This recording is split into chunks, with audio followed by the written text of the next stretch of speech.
Vamos lá, gente. É a terceira tentativa de gravar esse vídeo.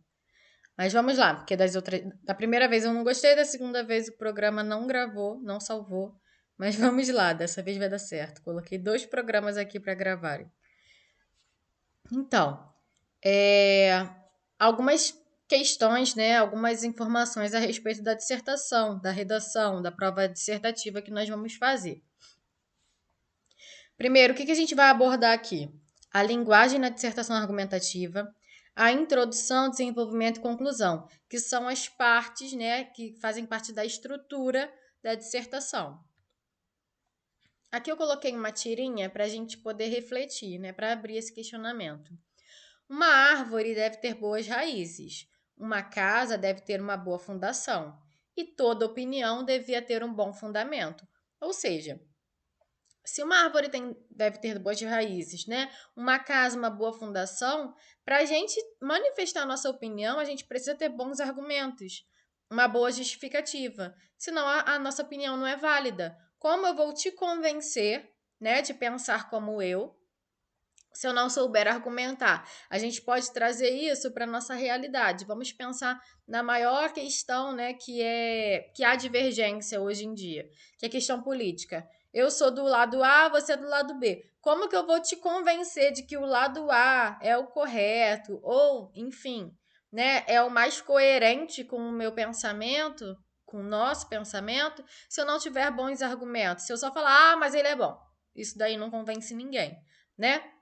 O que acontece? O texto dissertativo é um texto que se pretende defender um posicionamento crítico. Então, a gente precisa defender esse posicionamento crítico com bons argumentos, apresentando nossa opinião, né, sobre o tema e desenvolvendo ideias que possam fundamentar esse ponto de vista, ok? As características de uma boa dissertação: discorrer com desenvoltura sobre o tema. Então, você precisa saber, mostrar que você sabe, tá? Que você não acabou de ver aquele tema, você já estudava sobre aquilo, você já tem domínio sobre esse tema. Relacionar sua fundamentação ao tema e à realidade, então você vai trazer a sua fundamentação para algo que seja possível, que é real, que esteja mesmo enquadrado na nossa realidade. Opinar persuadindo o leitor, então convencê-lo, né, de que convencer o leitor da sua tese, convencer de que a sua tese é a coerente, é a correta, e fundamentar o ponto de vista com exemplos que comprovem a tese. Então, exemplificar, né? Você vai colocar aí, você vai utilizar argumentos para mostrar que a sua tese é a correta. O que o corretor ali no caso é quem vai avaliar, né? Espera do seu texto. Primeiro, domínio do total. Então, ele espera que você domine, né? Que você tenha legibilidade. Então, o que é isso? A sua letra não precisa ser bonita, mas precisa ser legível. Se ele não entender, você zerou. Ok? Margens. Margem e parágrafos. Vou falar juntos, né?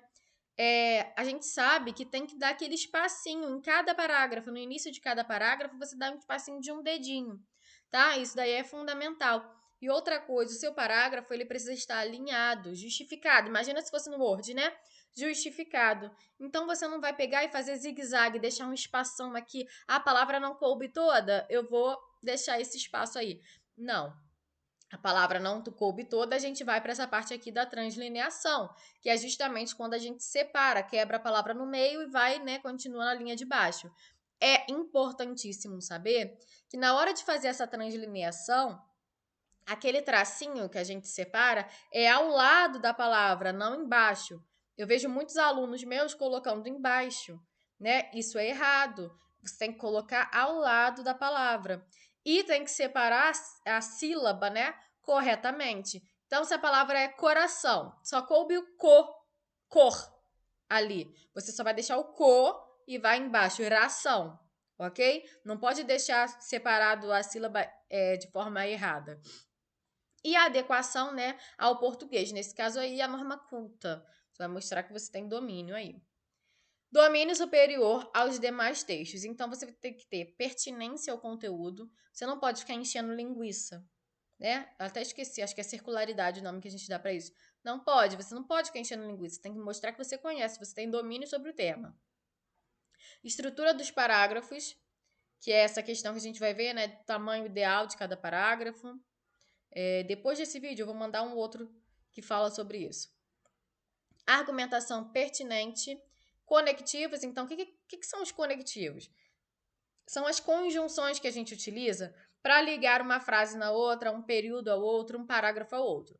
Então, você terminou lá o primeiro parágrafo de desenvolvimento.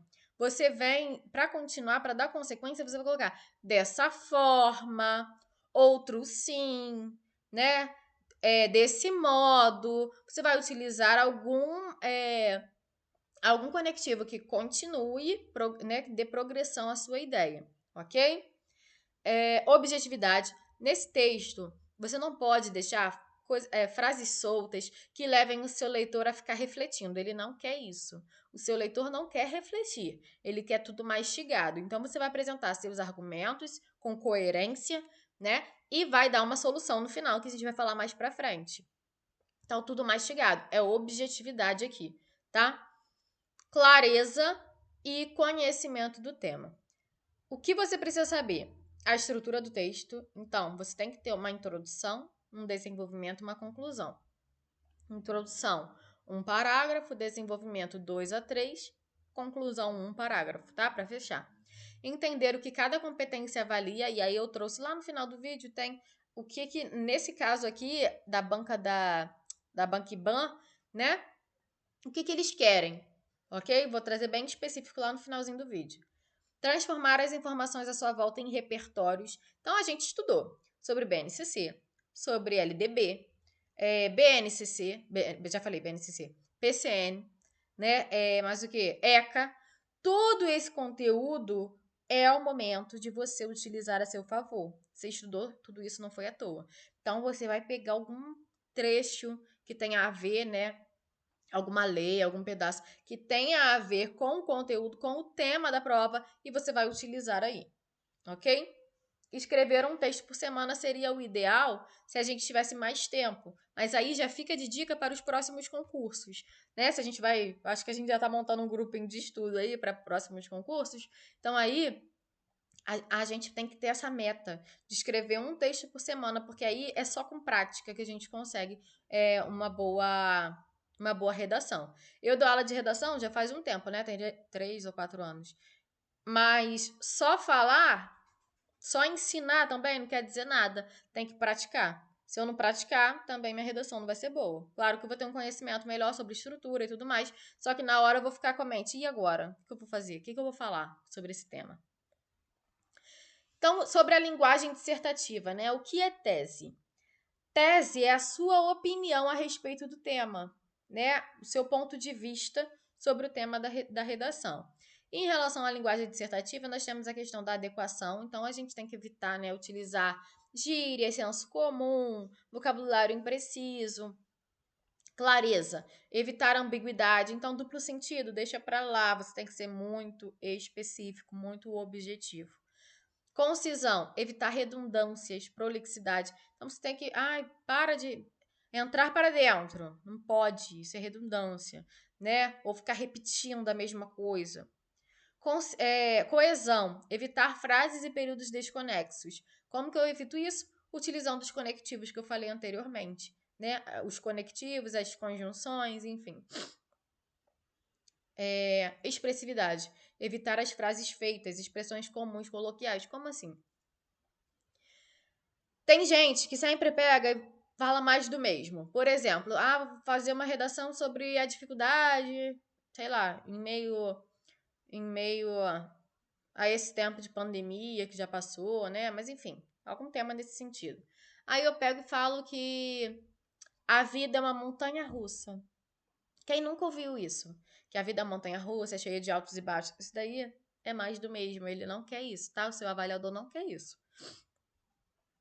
Impessoalidade. Seu texto deve ser escrito em terceira pessoa, tá? Então, mas tá falando dos cidadãos brasileiros. Eu sou uma cidadã. Então, eu vou colocar nós como cidadão. Não. Os cidadãos brasileiros, tá? A sociedade brasileira, a comunidade escolar, ok? Tudo na terceira pessoa, não se inclua.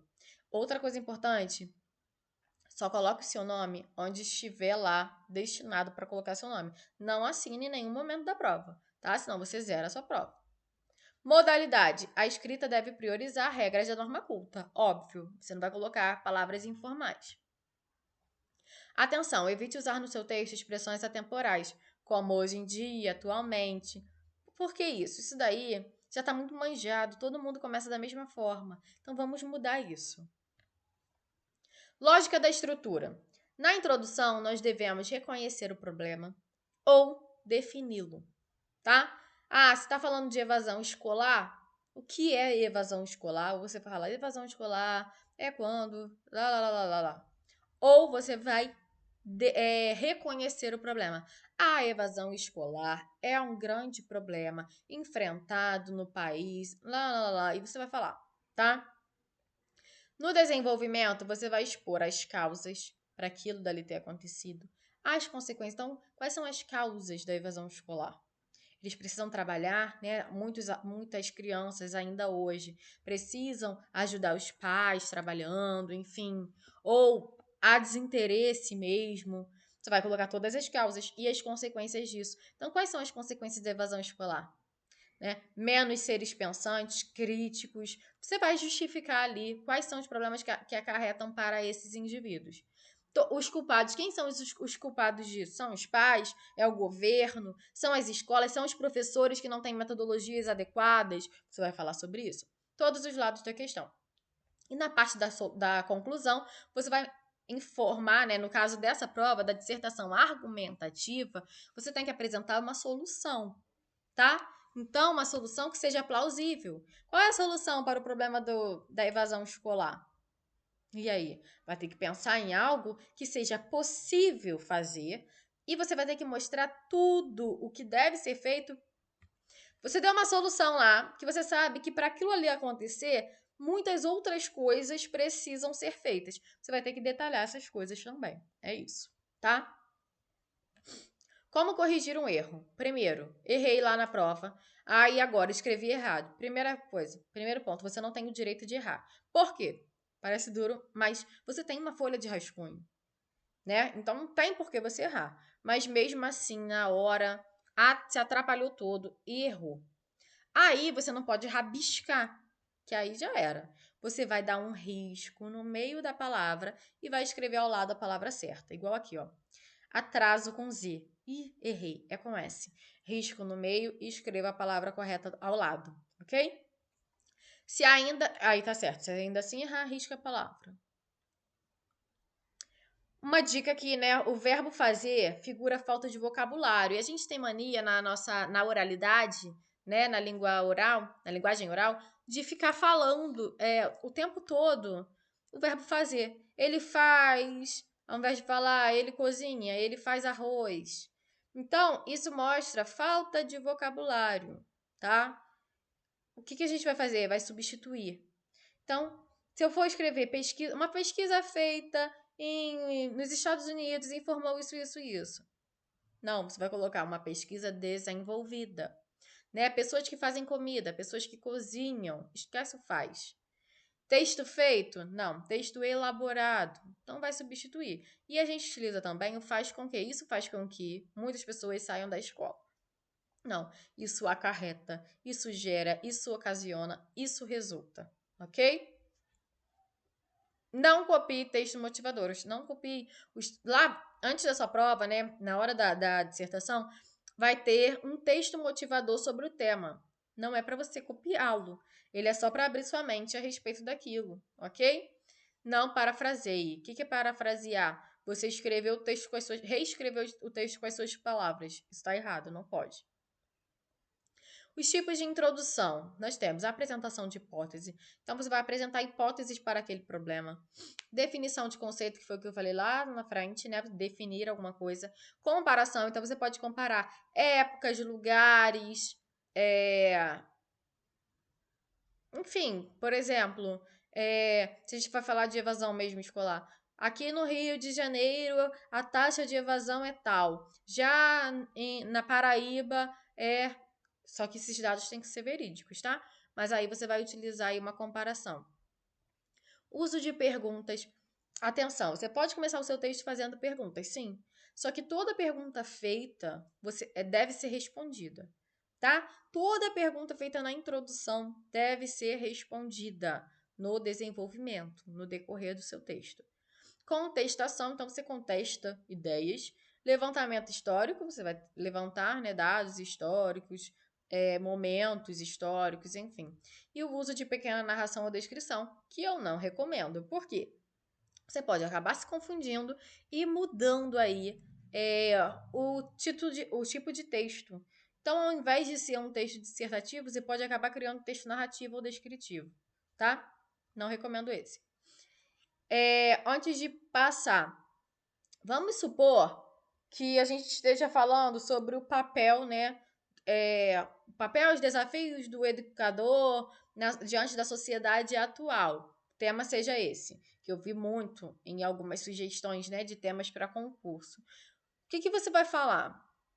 Você pode começar falando sobre o papel do educador, o que o educador faz, o que ele deveria fazer, né? Então você pode falar que o educador, além da responsabilidade de construir conhecimento junto com o aluno, lembrando que nós temos que pensar na sala de aula interativa. Então os alunos não são só recipientes que a gente vai encher. Não, nós vamos construir o conhecimento junto com ele. Então, além desse papel, né, dessa responsabilidade de construir conhecimentos junto com o aluno, o professor, porque aí você já falou o educador lá na frente, agora você já não vai repetir educador, vai falar o professor, ele tem um papel primordial, né, na construção de...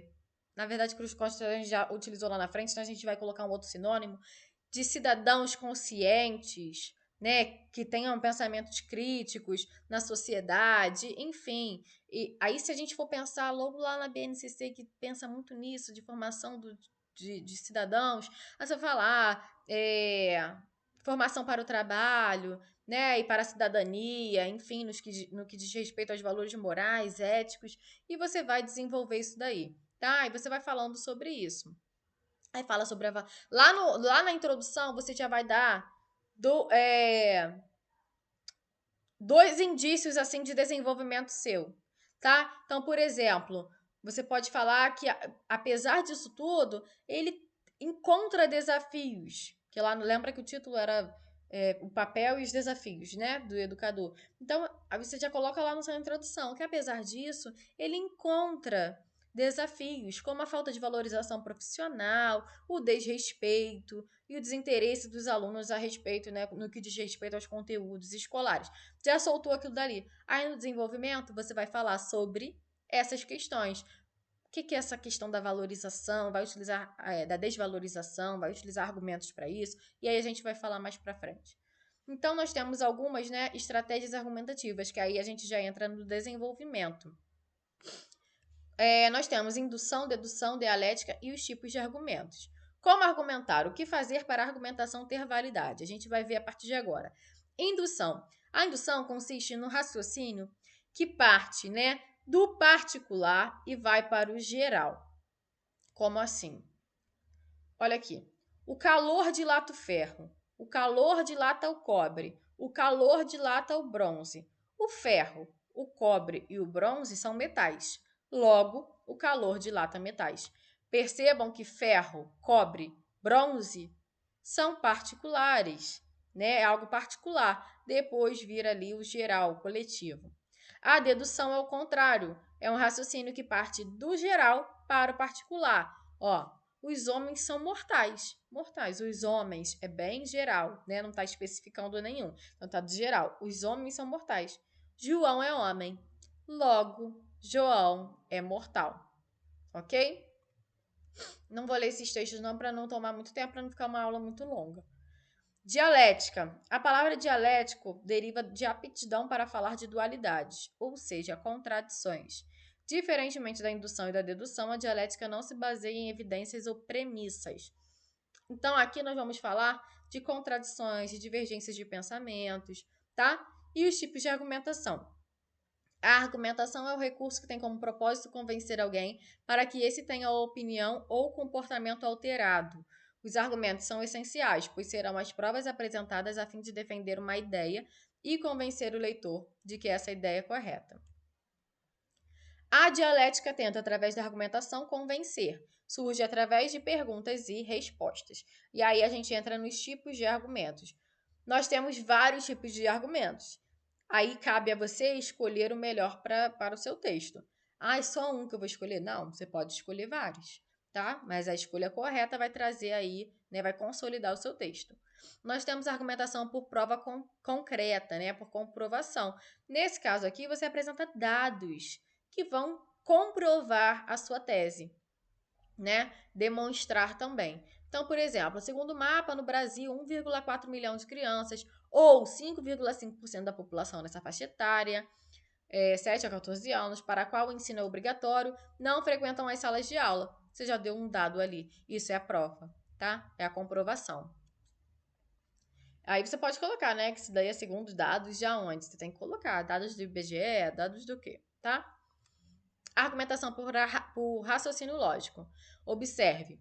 O fumo é o mais grave problema de saúde pública no Brasil. Assim como não admitimos que os comerciantes de maconha, crack ou heroína façam propaganda para os nossos filhos na TV, todas as formas de publicidade do cigarro deveriam ser proibidas terminantemente. Para os desobedientes, cadeia. O que o Drauzio Varela ali está falando? Né? Está utilizando o raciocínio lógico.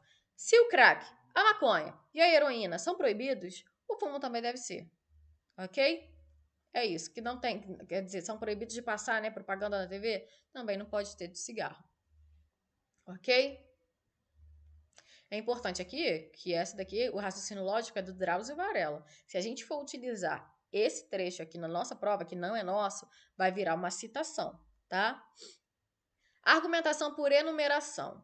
Você vai apresentar uma sequência de elementos que vão comprovar sua opinião, né? Vai enumerar alguns elementos, como aqui, ó. As opções de diversão para a maioria dos jovens atualmente reduzem-se às confraternizações com os amigos.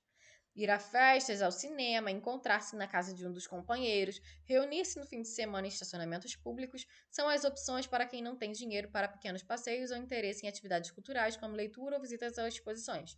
Então, aqui listou, né, quais são as atividades que os jovens com pouca renda fazem, ok? Baixa renda. A argumentação por causa e consequência consiste em encontrar, né, em dizer as causas e as consequências para aquele problema. Já falei lá no início sobre a questão da evasão escolar, mas se a gente for pensar aí, né, no tema que eu falei agora há pouco, do papel do professor e tudo mais, lembra que a gente falou lá na introdução sobre a desvalorização profissional? Então, você já vai falar, que no que tange, né, a desvalorização do professor, é inevitável a comparação salarial com outros profissionais. Aí, na verdade, nesse início, a gente está fazendo uma comparação, que também é um tipo de desenvolvimento, tá? Tendo em vista a baixa remuneração destinada às áreas da educação. Dessa forma, é possível observar um alto nível de desmotivação por parte do educador. Então, aqui, ó, a gente já está mostrando uma consequência, né? Isso daí, graças à desvalorização salarial, nós vemos, isso gera uma desmotivação no professor, no profissional, tá? Que acaba, aí mais uma consequência, que acaba por não planejar corretamente, né, adequadamente as suas aulas, o que gera, olha só quantas consequências que isso vai gerando. O que gera uma aula ruim e, com isso, um desinteresse por parte dos alunos nessa aula. Olha quantas, né? Eu dei uma causa lá no início e quantas consequências isso traz. Então, você vai mostrar aí quais são as consequências para isso. Em alguns, na verdade, eu deixo aqui, ó, no finalzinho, embaixo, um modelo para vocês seguirem, tá? Não vou ficar lendo cada um, não, mas se tiver interesse, só dá uma pausa no vídeo e dá uma lida. Aqui tem até um exemplo também, ó. O consumo maior entre as meninas deve-se ao fato de que a elas normalmente a bebida é oferecida como um estimulante para as interações com os meninos. Eles, por outro lado, são os responsáveis por adquirir o produto, tendo que driblar a lei que proíbe a venda a menores de 18 anos. Uma das consequências dessa realidade é a alta taxa de relações sexuais sem proteção entre os jovens, além dos casos extremos em que acontece estupro. Então, aqui no início eu mostrei as causas, né? E no final aqui as consequências disso. Argumentação por comparação ou contraste de ideias, você vai comparar, né? Ou mostrar, por exemplo, a ideia de alguém que é contraditória da outra, tá? Então aí, assim como na hora de escolher o estilo de roupas a usar ou o modo de se comportar em sociedade, o jovem é influenciado pelo grupo de amigos, a decisão de consumir bebidas alcoólicas também tem raízes na convivência com um grupo social em que o consumo de álcool é tolerado ou mesmo incentivado. Então aqui ele faz uma comparação, né, uma analogia, assim como o jovem é influenciado, né, para escolher uma roupa, ele também é influenciado pelos amigos para beber, ok? Argumentação por citação ou argumento de autoridade. Nesse caso aqui, você vai trazer uma autoridade no assunto, uma referência, né, a fala de alguém. Se é sobre a educação, a gente pode trazer uma fala de Paulo Freire, certo? Aí você coloca lá sobre a pedagogia do opressor, enfim. Aqui tem sobre o Piaget, ó. Assim parece ser, porque para Piaget, toda moral consiste no sistema de regras e a essência de toda moralidade deve ser procurada no respeito que o indivíduo adquire por essas regras. Aqui tá, Piaget, 1994, página 11. Preciso lembrar necessariamente da página do ano? Não, seria bom. Mas aqui nesse caso é uma citação direta, então tem que lembrar. Mas você pode fazer uma citação indireta. Então, de acordo com o Estatuto da Criança e do Adolescente, aí você fala com as suas próprias palavras o que está escrito lá, tá? Isso daí é uma citação indireta, aí não precisa. É bom, mas não é uma obrigação. Colocar a data, tá? Então, a gente pode citar a Lei de Diretrizes e Bases da Educação Nacional, enfim, tudo aquilo que a gente estudou, né? De conteúdo, BNCC, de conteúdo para essa prova.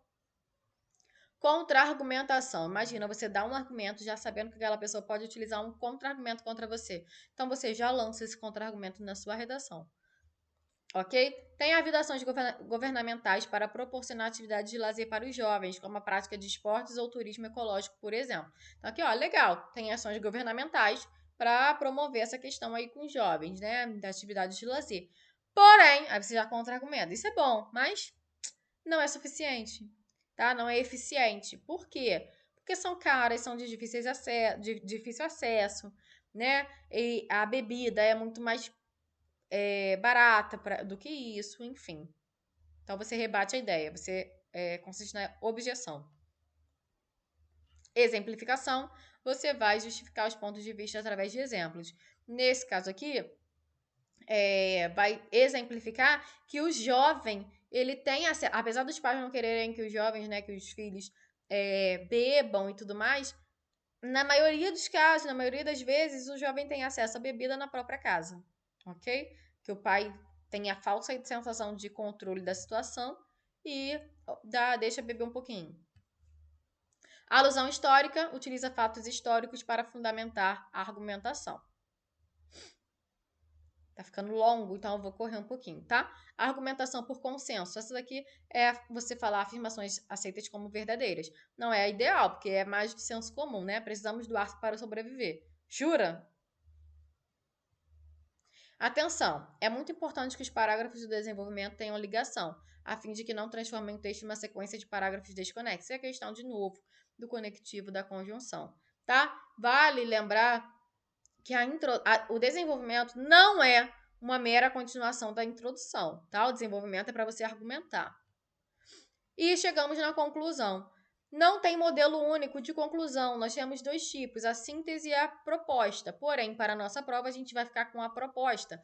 A conclusão síntese é só um resumo, que a gente utiliza em textos dissertativos, em textos expositivos, tá? Dissertação expositiva. No caso da dissertação argumentativa, a gente vai fazer uma conclusão proposta, que é o quê? Você vai mostrar uma proposta de intervenção para solucionar aquele problema. Então, vamos pensar, né?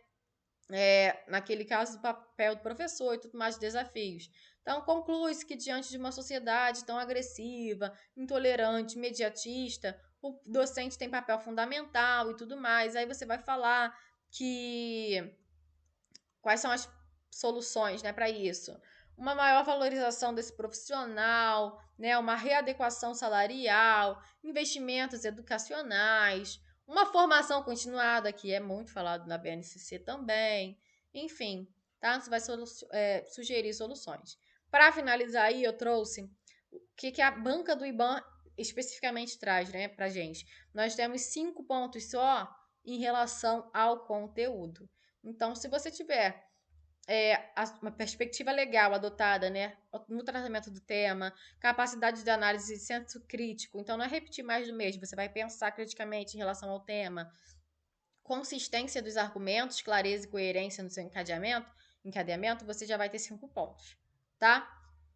Se você abordar de forma parcial, assim, bem fraco, só colou os textos, questões, né, apresentadas, né, pegou parte de questões apresentadas na prova, aí vai ser prejudicada a nota.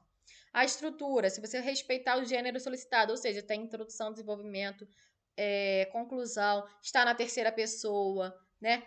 Progressão textual, encadeamento de ideias, então você vai ter conectivos, articulação de frases e parágrafos, conjunções, isso daí mais 5 pontos. Expressão. A avaliação da expressão não será feita de modo estanque ou mecânico, mas sim de acordo com sua estreita correlação com o conteúdo desenvolvido. A perda dos pontos previstos dependerá, portanto, do comprometimento gerado pelas incorreções no desenvolvimento do texto. E para finalizar aí, o domínio da modalidade de escrita formal da língua portuguesa. Então você vai, né, escrever com pontuação, com regência verbal, nominal, tudo de forma adequada. Emprego de pronomes e tudo mais, tá? Escreve, gente, lê, relê, vê se tem alguma coisa errada. Isso aqui vocês podem ler depois, né? Mas eu só vou destacar aqui, ó, o que você não pode fazer de jeito nenhum, que você vai zerar sua redação. Se você não responder a proposta formulada, porque geralmente é uma pergunta, alguma coisa que eles vão fazer para você fazer seu texto. Fugir à modalidade solicitada ou o tema. Então, se você fugir ao tema, começou a falar do tema, mas no meio do caminho você esqueceu, saiu, zerou. Ou a modalidade, né? Não foi uma dissertação. Se você desenhar, colocar números, né? Palavras soltas, versos, isso daí também. Vamos lá. Aí aqui, se for escrito em lápis, se apresentar dados e informações incompatíveis com a proposta, estiver em branco, apresentar letra ilegível, apresentar espaçamento excessivo entre letras, colocou uma espação para poder comer, né? Para você poder ter menos, escrever menos. Vai zerar. Contiver menos de 20 ou mais de 30 linhas. Então, o mínimo que nós temos são 20 e o máximo 30 linhas. Ok? E é isso. Espero que tenham gostado. Foi grande, mas ainda falta um outro vídeo que eu vou tentar fazer. Tá bom? Valeu!